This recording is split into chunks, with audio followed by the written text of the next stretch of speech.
everybody, and welcome back to the Star Wars Expanded Universe. Yes, I'm wearing another work shirt because I have two jobs and I'm working in a bit, but I wanted to make sure I got this review out because I always like to do these reviews like right after I do a review when it's like fresh in my mind. So, today, uh, oopsie, welcome back to the Star Wars Expanded Universe, now redubbed by Disney or Lucasfilm, whichever way you slice it. Legends. I forgot my little quote there. It's been a bit, so I was gonna wait longer. I was gonna do a couple more Halo books, and I think I still will. But I needed to get back to Star Wars, baby. Like, there's just so much left to explore, and I needed it. So, I'll probably switch back and forth. But I mainly wanted to focus on Star Wars. So that's where we're at. We're at Dawn of the Jedi. I am only reviewing the novel today and a couple short stories because I just figured the comics should be a separate video. I also don't know if I'm going to do all three different series of the comics by themselves because there are only 5 issues, or if I'm just going to lump it together. I have not decided yet. I guess you'll see in the next upload. But today I have for you Dawn of the Jedi, which takes place 36,000 years before the Battle of Yavin, BBY, which is absolutely insane. 30,000 years before the movies. So to be honest, I've seen a review for this book already.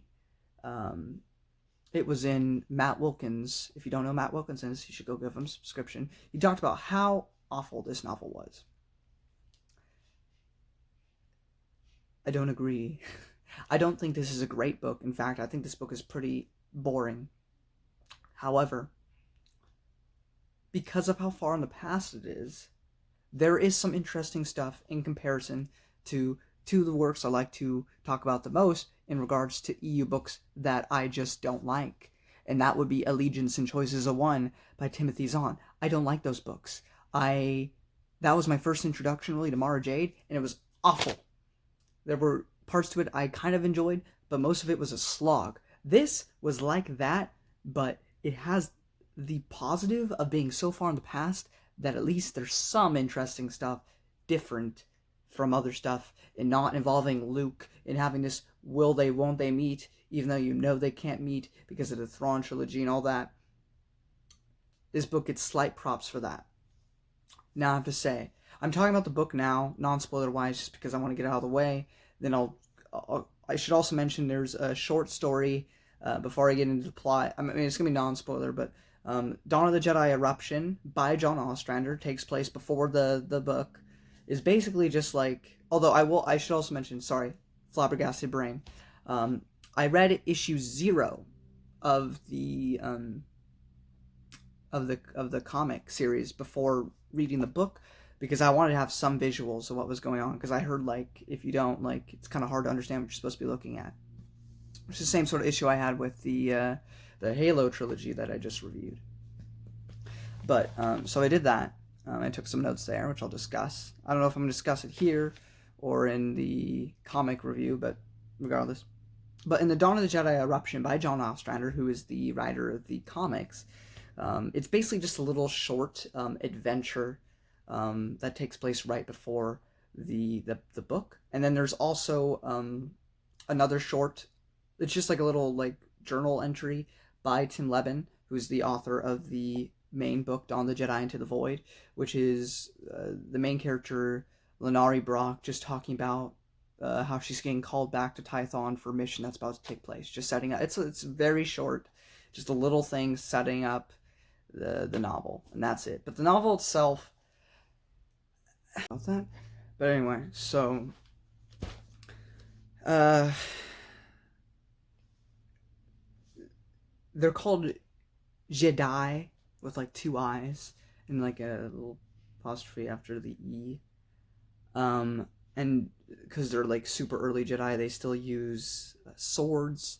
There's no hyperspace, and they have a different code than the Jedi will later have. Because then there'll be a Sith code and a Jedi code, but right now there are no Sith, there are only Jedi. So there's a different code. I found that interesting. I like how they seem to they're using both sides of the Force, and like if you use too much dark side, they put you on like one planet or moon or something to make you contemplate what you're being if you go too far in either direction, which I find interesting that the Jedi and the Sith changed so hard on that after the fact. That was probably the most interesting part, was just learning a little bit about like the past Jedi, sorry. But the main plot, I don't know, like, first off, I don't really understand the motivation for,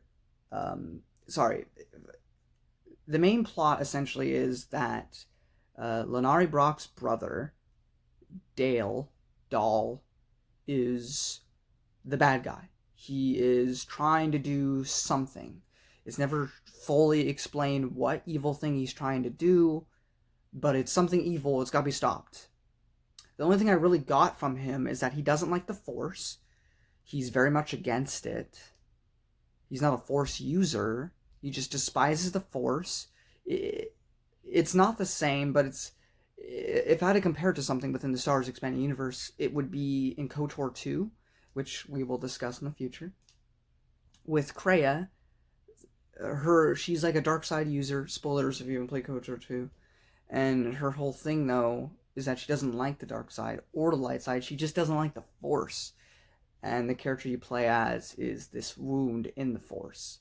And so, I don't know. That's the only comparison I can make. I don't know. Like, he just doesn't like it for whatever reason. He's not jealous that he can't use it. He just doesn't like it. He thinks it's intrusive. He thinks it's wrong. He thinks it has a mind of its own. And he doesn't like that people follow its every whim. And so he wants to do something, but it is never clear as to what he's trying to do, only that you must think it's bad because Lanoree Brock says it's bad. I don't know, man. Like, it's so hard to care because Lanoree Brock is fine. She's whatever. They try to make this Twi'lek guy interesting. He's alright. There's nothing wrong with him. But, like, the central conflict of this book is the two siblings, and I just don't care. They also have this weird thing with how they write the flashbacks, where instead of just going, like, now or in the past, they just kind of switch how he writes a bit. And it's kind of jarring in the beginning, but you get used to it. In all the past stuff, just feels like it's dragging on and on to avoid the main central conflict, which is stopping her brother. And I don't know, I tried really hard to care. I don't like letting other people's opinions influence how I think, so I tried ignoring Matt Wilkins' video, despite the fact that, I watched that first, because I was really trying to enjoy it. Like I said, there are aspects that I enjoy. The stuff about the past Jedi, I enjoy. Getting to see some pure-blood Sith, the race, not the religion or the creed that, the Sith Order follows, was interesting. We didn't get much of that. And I don't know, it's just one long goose chase to find her brother and stop him. And the Dahl's not compelling because we don't really get an explanation for why he's doing what he's doing. He's described as a madman. If he is mad, we don't get to understand how he became that way. If he's sane and he has a purpose for what he's doing, it's not really explained why. He wants to know... Because the Thal-Yor brought all the humans and all the different species to this sector of space, and he wants to know where they originate or whatever. And somehow the device that he has is going to harm everyone else. And that's about it. That is the plot of Dawn of the Jedi Into the Void by Tim Levin, and it just sucks. Now, like I said, I like this book more than I like Allegiance or Choices of One by Timothy Zahn, because those were absolute snores, and they had almost nothing of interest to me.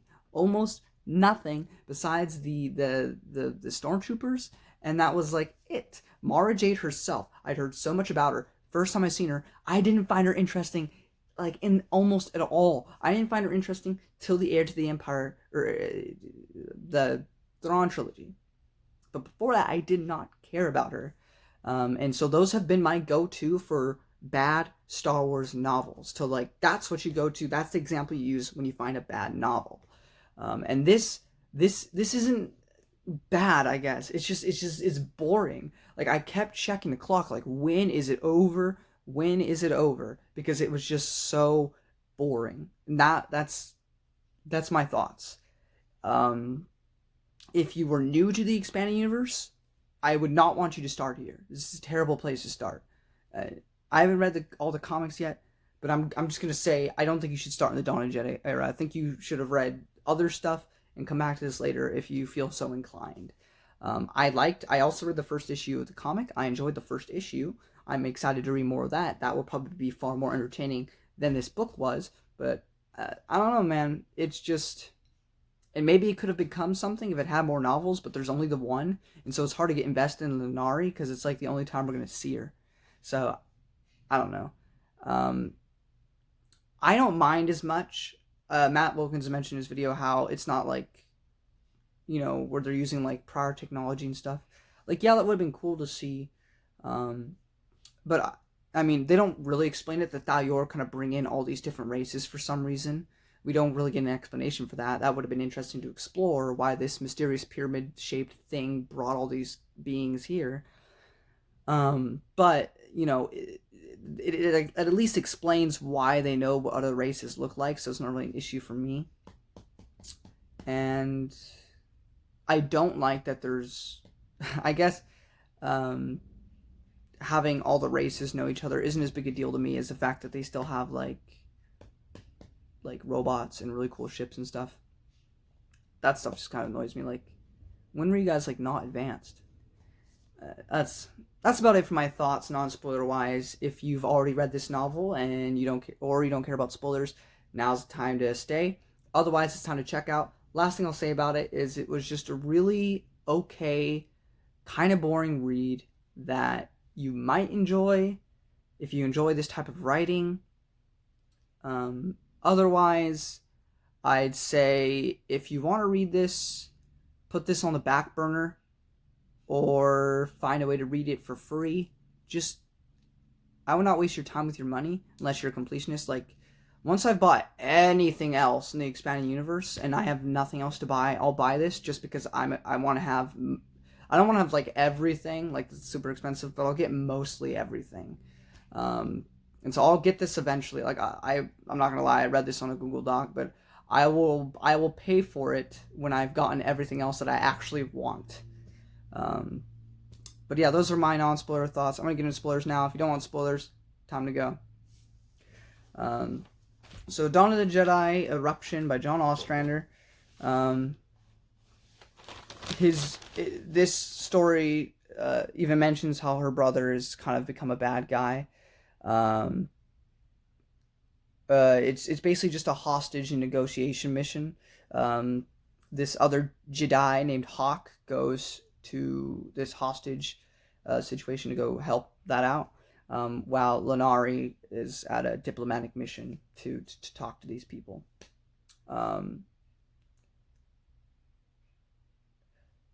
Hawk channels both force sides. This happens in the novel as well. They constantly mention how, like, all right, now I'm gonna like fully go to the light side to like boost me up, or I'm gonna go channel more into my anger to boost me up, right? But they'll boost themselves up, but then they'll come back down.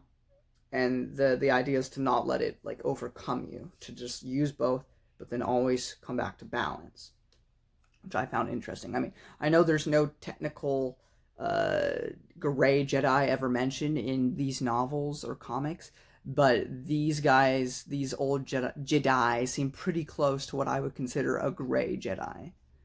And then, of course, the book ends with Brock going back to Tython after 4 years away to begin the novel. And then, as I said, there's a really short story. It's just a little tiny journal entry or log entry of Lanoree talking about coming back to Tython after all these years. And that's it for those two short stories. That was also written by Tim Levin. And then we get into the novel. So 36,000 years before hyperspace, before the Jedi or Sith or the Republic were a thing. The brother is the villain of the novel. That's that. I already mentioned that, non-spoilers. Dale in the flashback isn't enthusiastic about the Force or Jedi. I already talked about that in my non-spoiler. Oh, this really pissed me off. So, B word. There is a character that says bitch. I don't cuss.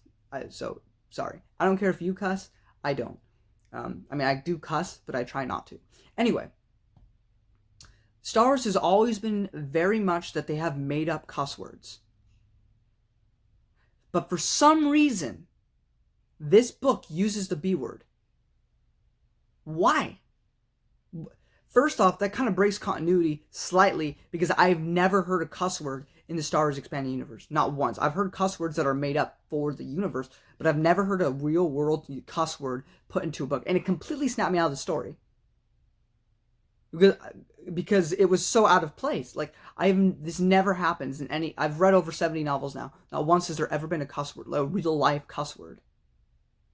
It just completely took me out of the story. Was it just to be edgy? Was it just to be cool? Why was that in there? That really soured my taste of this book. It's a small part, but it really annoyed me. Sorry. Dale seems to hate the Force, which the only thing is it kind of reminded me of Ben Skywalker, where he just didn't want to touch the Force for the longest time because he was scared of it. And that's the only thing that I kind of said that was nice about it. We get to see a bit of the Sith species, which mentioned non-spoiler. That was interesting. I thought it was cool. The only thing one of the positives of this book, just that there was a no-greed Jedi. And I just thought it was cool to have a no-greed Jedi. They have a mention of Dagon Locke, the prisoner of Bogdan. Now I know that's one of the comic book titles. So I wonder if we'll see him again. Many people die from a bomb. Do I care? That's one of my notes. Dale sets off a bomb, kills off a bunch of people. I could care less. Because this story has not grabbed me, it's not making me care about the characters or care about the world. So I just don't care about what's happening. I don't care that this person has died. Or these people have died. I don't care. This book and the comics, they talk about a story that I'd probably rather learn about, which is the Despot War. That was really interesting to me. I would have loved to know more about that. But that's not this story. Brock somehow survives a shot to the chest. They talk about alchemy. The only thing I know about alchemy is Sith alchemy, alchemy that the Sith use. So I'm wondering if this is like the beginnings of that, because the Jedi, some that are super good with the Force, are using it. I don't know if that's what she's doing, but she basically survived a shot to the chest, and she heals herself using this alchemy. And then lastly, is there a connection to the comics? Because near the end of the book, it talks about a ship that exploded near Tython and has caused force storms. So I wonder if that'll be addressed when I pick up the comics.